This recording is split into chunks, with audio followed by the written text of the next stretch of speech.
शेजारच्यांच्या शेतातून ताज्या ताज्या आलेल्या ऑयस्टर मशरूमचा मी बनवला आहे ऑयस्टर मशरूम बटर मसाला। एकदम टेस्टी झाला होता। पनीर बटर मसाल्याच्या टेस्टपेक्षाही अगदी अप्रतिम आणि हेल्दी असा। त्यासाठी मी आणलेल्या ताज्या ताज्या ऑयस्टर मशरूमचे अशा पद्धतीने फुलाच्या त्या पाकळ्या काढून घेतल्या।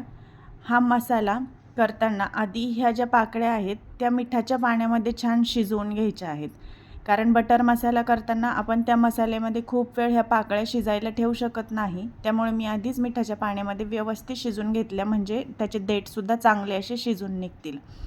तर एकदम मीडियम फ्लेमवरती अशाच ह्या पाकळ्या टाकून शिजवून घ्यायच्या आहे, म्हणजे त्याचे देठ पण छान शिजतात आणि त्याचा चांगला असा अर्क भाजीमध्ये उतरतो। आता हे शिजत आहे तोपर्यंत आपण वाटण्याची तयारी करून घेऊया। त्यासाठी मी एक कांदा चिरून घेतलेला आहे, एक अर्धा इंच आलं चिरून घेतलेलं आहे, थोडासा लसूण घेतलेला आहे आणि एक अर्धा असा टोमॅटो घेतलेला आहे। आता ह्या सर्व वस्तू आपल्याला परतून घ्यायच्या आहे। अगदी आपण पनीर बटर मसाल्यासाठी जी तयारी करतो त्याच पद्धतीने वाटण आपल्याला इथेही करून घ्यायचं आहे। आता मी कढईमध्ये बटर टाकून त्यामध्ये कांदा थोडासा मशी म्हणजे मऊ होईपर्यंत परतून घ्यायचा आहे। तर कढईमध्ये टाकलेलं आहे तूप आणि आता त्यामध्ये आपण कांदा परतून घेऊया अगदी मीडियम फ्लेमवरती।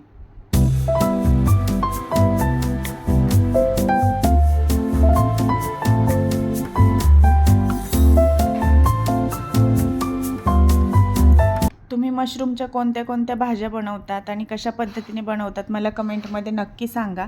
आणि रेसिपी आवडलीस तर चॅनलला सबस्क्राईब आणि फॉलो करायला विसरू नका। आता कांदा छान परतून झालेला आहे, त्यामध्ये चिरलेला टोमॅटो टाकून तोही मऊ होईपर्यंत परतून घ्यायचा आहे। आणि यामध्येच मी थोडंसं एक ते 2 तमालपत्र, 2 मिरे, 1 लवंगा आणि दालचिनी टाकून फ्राय करून घेतलेला आहे। 5-6 काजूही यामध्ये टाकून परतून घेतले आहेत। आता हे सर्व वस्तू मिक्सरला छान बारीक पेस्ट होईपर्यंत वाटून घ्यायचं आहे। आलं, लसूण, कोथिंबीर, भाजलेला कांदा, भाजलेलं काजू आणि टोमॅटो मस्त छान बारीक पेस्ट तयार करून घ्यायची आहे। आता तयार केलेलं वाटण परतायचं आहे। त्यासाठी कढईमध्ये घालून घेऊया तूप किंवा तुम्ही बटरही घालू शकता। त्यामध्ये बारीक चिरलेला कांदा छान असा फ्राय करून घ्यायचा आहे। कांदा चांगला परतून झाला की त्यामध्ये तयार केलेलं वाटण टाकून घ्यायचं आहे आणि वाटण अगदी छान तेल सुटेपर्यंत परतून घ्यायचं आहे। म्हणजे आपण यामध्ये जे तूप टाकलं आहे ते तूप किंवा तेल तो सोडायला लागेल तिथपर्यंत कमी गॅसवरती परतून घ्यायचं आहे। मसाला छान परतला जावा यासाठी मी त्यामध्ये 1 ते 2 चमचे तेल वरतून टाकलेला आहे, म्हणजे तो कढईला चिटकणार नाही आणि चांगला असा परतून निघेल। मसाल्याला मस्त असं तेल सुटायला लागलेलं आहे आणि आता अशा स्थितीत थोडासा किचन किंग मसाला मी यामध्ये टाकून घेतलेला आहे। घरचं लाल तिखट अर्धा चमचा टाकून घेतलेला आहे आणि मस्त असं परतून घ्यायचं। जिरेपूड अर्धा चमचा, धनेपूड अर्धा चमचा टाकून घ्यायची आणि छान परतून घ्यायचं। त्यामध्ये थोडंसं पाणी घालायचं आहे, म्हणजे तुमची भाजीची कन्सिस्टन्सी बघून किती प्रमाणात हवं तितकं पाणी घालायचं। ही भाजी खूप पातळ नसते, त्यामुळे थोडंच पाणी घालून मसाला छान परतून घ्यायचा आहे। आता मी यामध्ये चवीपुरतं मीठ घालते, कारण आपण मशरूम शिजतानाही त्यामध्ये मीठ घातलं होतं, त्यामुळे तो अंदाज बघूनच यात मीठ टाकायचं आहे। चवीपुरती साखर घालून घेतलेली आहे आणि आता छान असे शिजलेले मशरूम यामध्ये टाकून घ्यायचे आहे।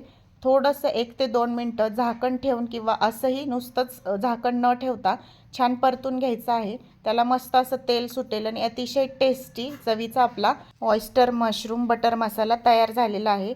वरतून मी थोडीशी कसुरी मेथी चुरगळून टाकलेली आहे, थोडी कोथिंबीर टाकलेली आहे। एकदम चमचमीत अशी भाजी आपली तयार झालेली आहे। तुम्ही रोटी, नान किंवा गरम गरम चपातीसोबत ही भाजी एन्जॉय करू शकता। अतिशय पौष्टिक आणि टेस्टी अशी भाजी तयार झालेली आहे। तुम्हीही नक्की ट्राय करा। रेसिपी कशी वाटली कमेंटमध्ये नक्की सांगा आणि लाईक करायला विसरू नका। धन्यवाद।